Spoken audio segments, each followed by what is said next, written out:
a Barako Tree, a legacy of sustainability and heritage at Nayong Kalikasan Coffee Farm.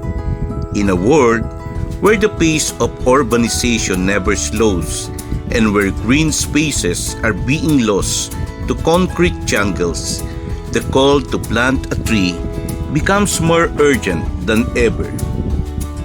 But this is not just any tree. This is Barako, a symbol of Filipino identity, resilience, and heritage.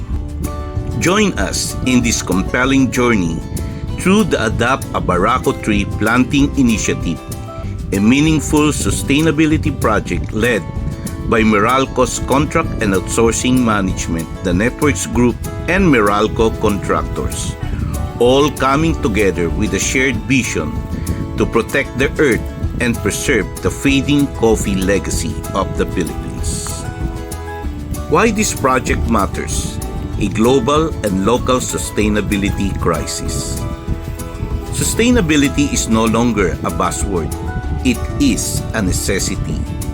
Climate change, deforestation, water scarcity, and loss of biodiversity are no longer distant threats.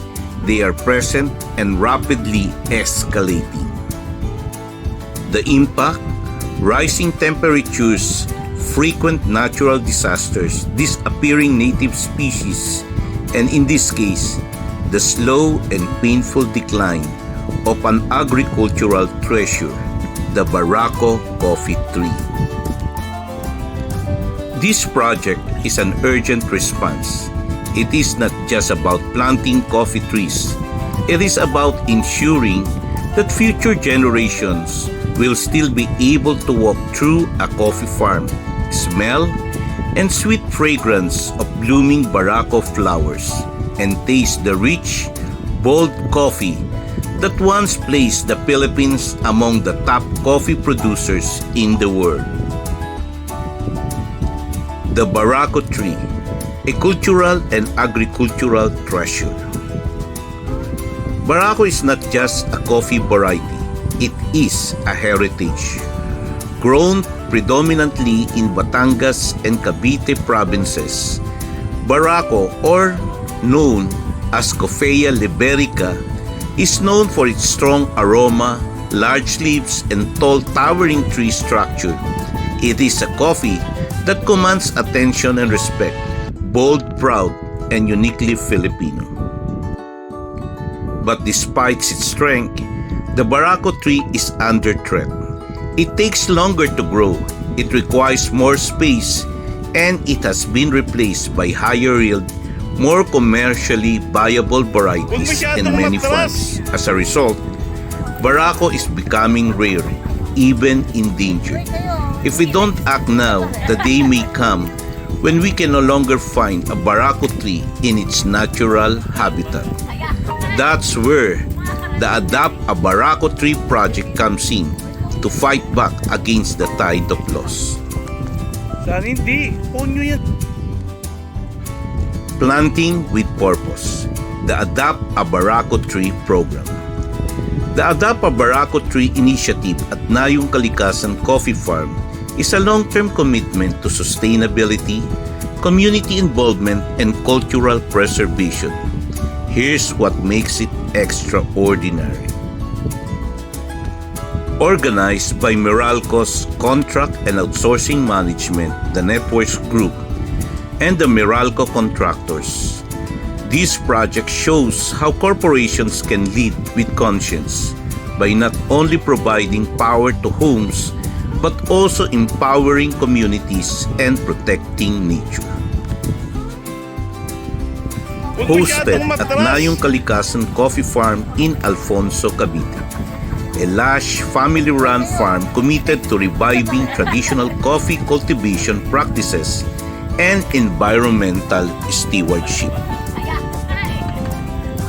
Each participant adopts and plants a Barako tree, creating a living legacy that will bear fruit, literally and metaphorically, for years to come. The project includes educational sessions, teaching participants not only how to plant trees, but why it matters and how our actions today shape the future of our planet and our nation's agricultural identity. Planting trees is planting hope. Every tree planted is a seed of hope. It's a breath of fresh air for our polluted cities, a shield against climate change, and a beacon of biodiversity. Here are some key reasons why planting trees, especially native species like Barako, is essential. Carbon sequestration. Trees absorb carbon dioxide, one of the main contributors to global warming. Second, soil conservation. Coffee trees help prevent soil erosion and enrich the soil with organic matter. Third, water regulation. Tree roots stabilize water tables and prevent floods and droughts.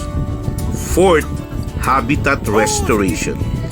Native trees attract birds, bees, and other wildlife, rebuilding fragile ecosystems.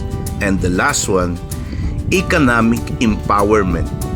Sustainable farming offers livelihoods to rural communities, especially local farmers who take pride in cultivating traditional crops like Barako. By choosing to plant Barako, we are not only supporting the environment, we are also strengthening our nation's coffee identity. The decline of Philippine coffee, a wake-up call. Here's a sobering fact. 90% of the coffee consumed in the Philippines is imported. Only 10% comes from local farmers. This is an alarming imbalance for a country with a rich coffee history dating back to the Spanish colonial era. Why Nayong Kalikasan? Nayong Kalikasan Coffee Farm isn't just a planting site. It is a living museum of what sustainable agriculture should look like. Nestled in the cool hills of Alfonso, Cavite, this family-owned farm cultivates native Barako trees with love and care, educates visitors about the full life cycle of coffee, celebrates the biodiversity of Philippine flora, connects people back to the land through hands-on experiences. It is the perfect venue to plant a tree and rediscover the roots of our coffee culture. Thank you to everyone involved. This project would not have been possible without the dedication and vision of the Meralco Contract and Outsourcing Management Networks Group and the extended network of Meralco contractors who showed that they care not just about power but about people and the planet. To the team of Nayong Kalikasan Coffee Farm, thank you for keeping the coffee legacy alive. To every volunteer who got their hands dirty, dug a hole, and planted a tree, thank you for sowing the seeds of a greener tomorrow.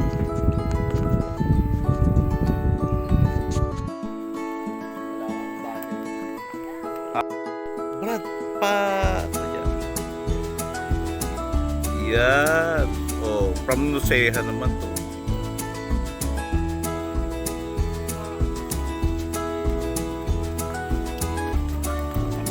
Yes. Hot.